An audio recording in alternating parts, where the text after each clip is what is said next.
Hello दोस्तों, कैसे हैं आप सब। Good morning. आई होप बहुत अच्छे होंगे। और आज का जो वीडियो है, आज की जो कहानी है वो बहुत अच्छी होने वाली है। बहुत मजा आएगा आपको। आज की कहानी स्टार्ट होती है दो दोस्तों से, जो बचपन के दो दोस्त थे और एक ही साथ अपने पाठशाला में, गुरुकुल में पढ़ते थे। और दोनों दोस्तों की खासियत क्या थी कि दोनों बहुत पक्के दोस्त थे, बहुत अच्छे दोस्त थे था। और बाद में दोनों बड़े होते हैं, साथ में पढ़ाई करते, धीमे धीमे बड़े होते हैं। तो लेकिन उसमें एक खास बात थी कि जो मंत्री का लड़का था, उसकी एक सबसे अच्छी बात थी कि वो हर चीज़ में, कोई भी नेगेटिव चीज़ हो उसकी लाइफ में, कोई बुरी चीज़ हो, कुछ भी उसके साथ होता था या दूसरे के साथ भी होता, तो उसकी एक बहुत अच्छी बात थी बोलने की।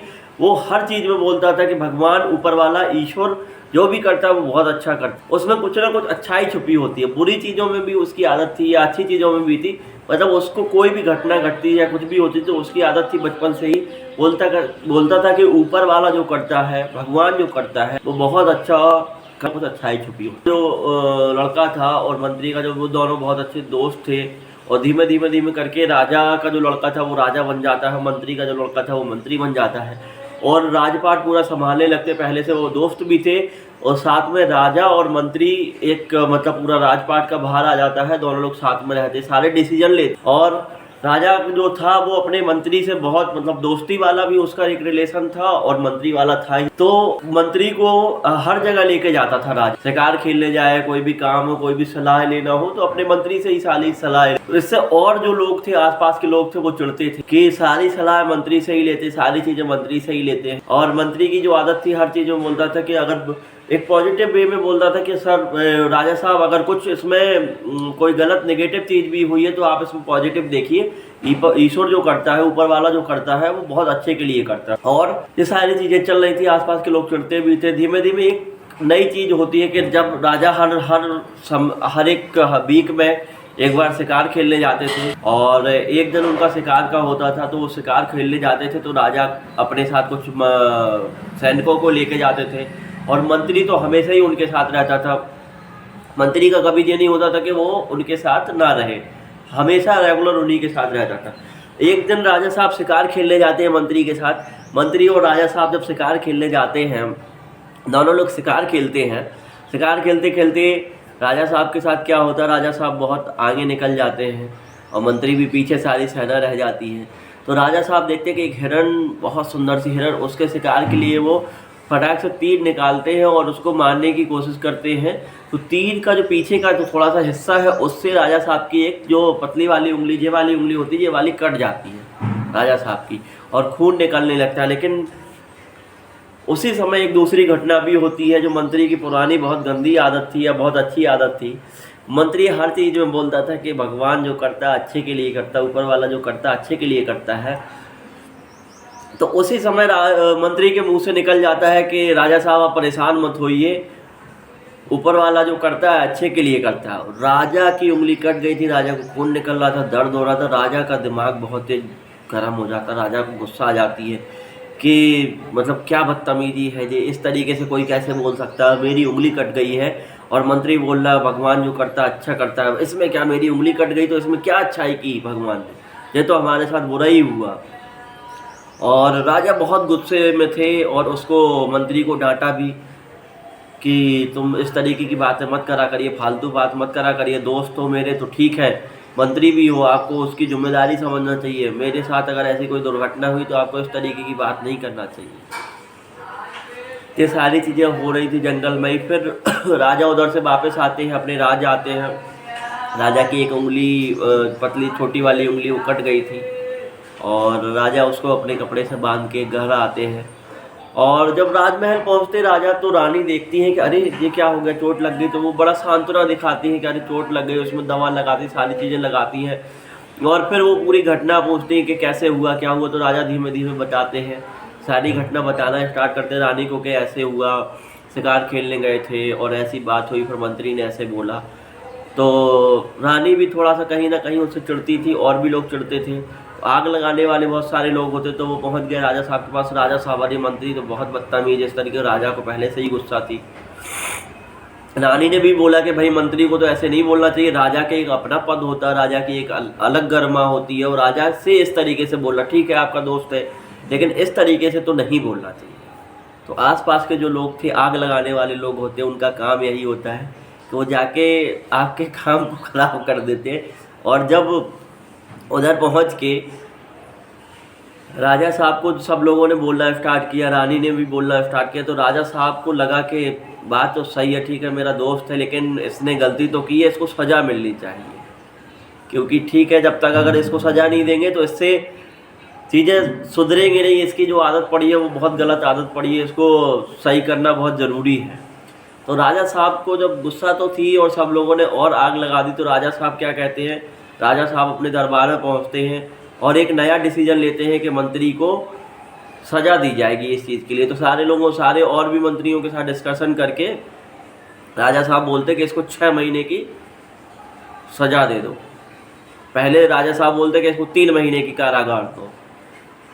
3 महीने की कारागार के लिए जब उधर बुलाया जाता मंत्री को कि 3 महीने की तुमको कारागार दी जा रही, तुमको सज़ा दी जा रही, तुमने राजा जो राजद्रोह है, राजा के साथ इस तरीके का व्यवहार किया है उसके लिए।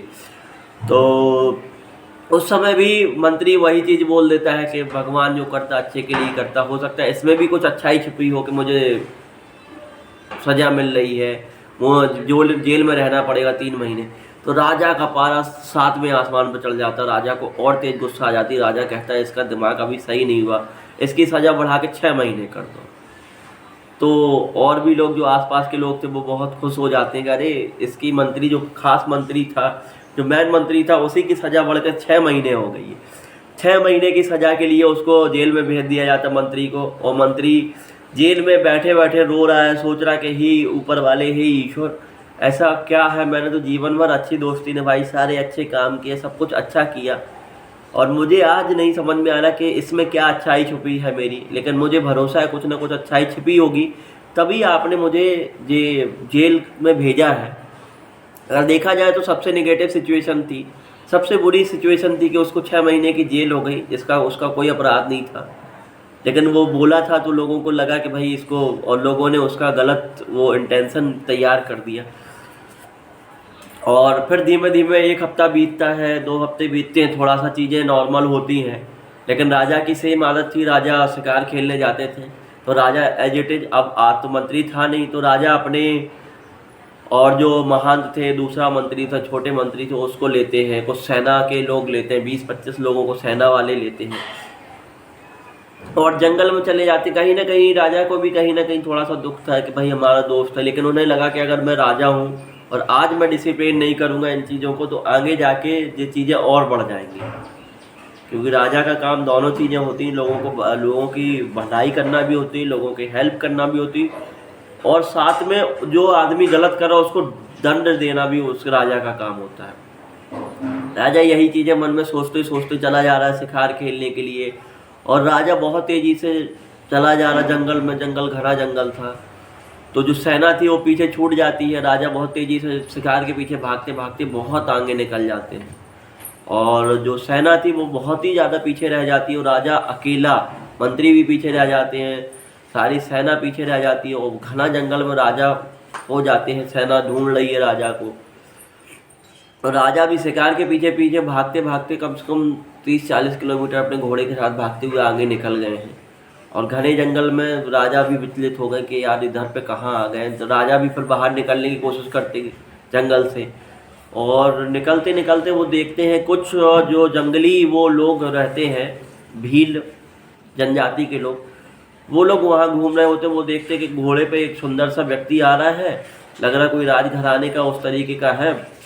वो लोग क्या करते हो कि उसको, राजा को घेर लेते हैं 20-25-30 लोग, और राजा को घेरने के बाद उसको उतार के बंदी बना लेते हैं,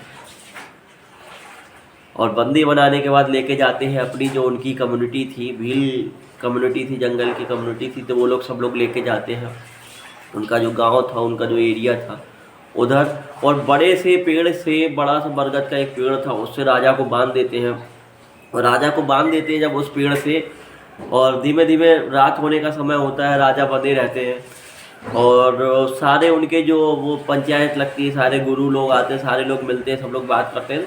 तो उन लोगों की कुछ बात हो रही है कि सुबह देखेंगे इसका क्या निर्णय होना है, और सुबह तक इसको पेड़ से बांधो। तो रात, पूरी रात राजा वहीं बंधे रहते हैं, भगवान से कहते हैं भगवान हमने ऐसा क्या, मतलब जब कोई मुसीबत आती तो इंसान को लगता है कि यार कौन सी ऐसी गलती हो गई कि इसका हमें सजा मिल रही, और वो सारी चीज़ें चल रही होती। राजा रात भर वहीं उसमें रहता है, जंगल में ही रहता है, राजा रात भर वहीं बंधा रहता है और बहुत सारी चीज़ें उसके दिमाग में आती, नेगेटिव पॉजिटिव। ईश्वर को भी याद करता है कि ईश्वर आप तो सब जानते हैं, आप मुझे बचा सकते हैं, मैं अपनी प्रजा का कितना ध्यान रखता हूँ, मैं सारे लोगों का ध्यान रखता हूँ, और मैं अगर नहीं रहूँगा, मेरे साथ कुछ गलत हो जाएगा तो मेरी प्रजा का ध्यान कौन रखेगा, मेरे लोगों का ध्यान कौन रखेगा, मेरे बच्चे हैं उनका क्या होगा, मेरी रानी है उनका क्या होगा।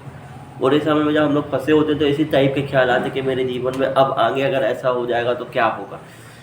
यही सोचते सोचते सुबह हो जाती है और सुबह फिर ढोल नगाड़े बजने लगते, सारे लोग इकट्ठे होते हैं। उनके जो गुरुजन होते हैं, जो भील जनजाति थी, उनके गुरुजन इकट्ठे होते हैं, उधर आके बैठते हैं, और उनकी पूरी जो जितने भी गांव के लोग तो होते हैं वो भी आते हैं।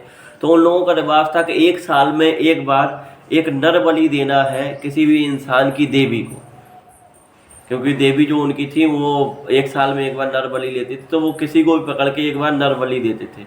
अब इस बार राजा का नंबर था, राजा को भी धीमे धीमे समझ में आ गया कि इस बार मैं बचूंगा नहीं, मेरी नर बलि देने के लिए उन्होंने बहुत कहा कि मैं राजा हूँ, ऐसा है वैसा है, लेकिन उन्होंने कहा नहीं, अब तो आप बलि के लिए तैयार हो जाइए। राजा रोते रहे, लगते रहे कि भगवान ऐसा क्या पाप कर दिया कि मुझे बचा लो। सारी चीज़ें करते रहे, 3 घंटे 4 घंटे सब वो प्रोग्राम चलता रहा, ढोल नगाड़े बजते रहे, सारा कुछ माहौल बना हुआ था बलि देने का, सब कुछ चल रहा था। फिर राजा को छोड़ा गया कि इनको नहलाया जाए, जो खाना पीना खिलाया जाए, नहलाने के बाद फिर इनकी सारा कुछ हजामत बना के फिर बलि दी जाती। तो उनको नहलाने धुलाने के लिए सब लोग इकट्ठे हुए जो उस काम को करना था। नहलाते नहलाते एक जो उसमें आदमी था उसकी निगाह पड़ती कि अरे इसकी तो एक उंगली कटी हुई है, एक उंगली कटी हुई है। जो उस समय राजा शिकार करने गए थे तो उस समय उंगली कट गई थी। जो वो उंगली कटी हुई थी तो उन्होंने जाके अपने गुरु लोगों को बताया कि अरे इस व्यक्ति की तो उंगली कटी है एक छोटी वाली, तब क्या होगा। तो गुरु लोग बड़ा नाराज़ होगा कि आप लोग देखे नहीं, इसको क्यों नहीं देखे, इस तरीके की बलि तो दे ही नहीं सकते हैं। अगर कोई व्यक्ति है या कुछ भी है, उसका पैर कटा है, हाथ कटा है, पूरे तरीके से नहीं है, तो उसको बलि मानी नहीं जाएगी, क्योंकि वो खंडित हो गई। अगर बलि आप दे रहे हैं तो देवी नाराज़ हो जाएंगी, खंडित बलि देंगे। तो गुरु जो लोग नाराज़ हो गए, गुस्साने लगे, अरे इसको भगाओ यहाँ से, ये खंडित बलि है, इसको नहीं किसी दूसरे व्यक्ति को पकड़ो, इसको हटाओ, क्योंकि ये खंडित है, अगर इसको देंगे तो हमारी देवी नाराज़ हो जाएगी। और सिचुएशन अब चेंज हो जाती थोड़ी सी, क्योंकि उसकी उंगली कटी थी, तो उस वजह से बलि नहीं दी जाती, उसको छोड़ दिया जाता, उसको भगा दिया जाता। राजा बहुत धन्यवाद करता है, हे भगवान आज आपने बचा लिया। राजा तुरंत वहाँ से उल्टे पैर भागता है अपना घोड़ा लेके, और जब रास्ते में आता है, जाता दौड़ता जाता है, पहले तो उसको कुछ समझ में नहीं आता, थोड़ी दूर पहुँचता है, पहुँचने के बाद फिर वो सोचता है, थोड़ी देर बाद, आधे घंटे बाद जब वो जंगल से थोड़ा बाहर निकले तो फिर उसके दिमाग में आता, अरे ये उंगली तो हमारी उसी दिन कटी थी जब दिन मंत्री मेरे साथ था, और मंत्री बोल रहा था कि भगवान जो करता अच्छे के लिए करता है। उस दिन मुझे बहुत गुस्सा आया था, लेकिन ये आज इसी उंगली की वजह से मेरी जान बच गई, मेरी गर्दन कटने से बच गई इसी उंगली कटने की वजह से। तो मंत्री बोल तो सही रहा था, लेकिन मैंने उसको दंड दे दिया और उसको कारागार में डाल दिया, 6 महीने की जेल दे दीजिए, तो मैंने बहुत गलत किया। तो उसके लिए भी उसने ईश्वर से माफ़ी मांगी और सबसे पहले अपने राज पहुंचा। तो सारे लोगों को, जितने भी मंत्री थे, जितने भी वो थे, सिपाही थे, उनकी डांट लगाई। सिपाही बोले कि राजा साहब हम तो आपको ढूंढते ही रहे, आप मिले नहीं, आप आगे निकल गए। फिर राजा थोड़ा शांत हुआ कि चलो जीवन बच गया, और सबसे पहले अपने मंत्री को निकाला और मंत्री को बाहर कारागार से निकाला। कारागार से बाहर निकालने के बाद, कारागार से जब बाहर निकाला, उसको हजामत बनवाया, उससे माफ़ी मांगे कि आज मेरा जीवन ख़त्म हो जाता, तुमने जो बात बोली थी कि ईश्वर जो करता हर काम अच्छे के लिए करता है, इसी उंगली की वजह से जो कटी हुई थी उसी की वजह से आज मेरी गर्दन कटने से बच गई। तो आप एकदम सत्य बोल रहे थे कि जो ईश्वर करता है वो अच्छा करता है, इससे मेरी जान बच गई। दोस्तों, आपके लिए इस पूरी कहानी में एक क्वेश्चन है, एक सवाल है, आप लोग इस सवाल का जवाब ज़रूर दें अगर आपने कहानी लास्ट तक सुनी है। कि राजा की लाइफ में तो बहुत अच्छा हुआ, राजा का जीवन बच गया, लेकिन मंत्री का जेल जाने से क्या अच्छा हुआ? मंत्री का जीवन में क्या ऐसी चीज़ हुई? 6 महीने या 3 महीने वो जेल में रहता, जेल जाने से क्या फ़ायदा हुआ मंत्री को? उसकी लाइफ में भी तो कुछ अच्छा हुआ होगा, जब भगवान सबकी लाइफ में अच्छा करते हैं। आप लोग ज़रूर कमेंट करें, ज़रूर क्वेश्चन का आंसर बताएं आप लोगों को जो समझ में आए। नहीं आएगा तो मैं आगे के वीडियो में, नेक्स्ट वीडियो में आपको इस क्वेश्चन का आपको आंसर ज़रूर दूंगा दोस्तों। और मस्त रहें, हंसते रहें, मुस्कुराते रहें, जहाँ भी रहें मस्त रहें दोस्तों।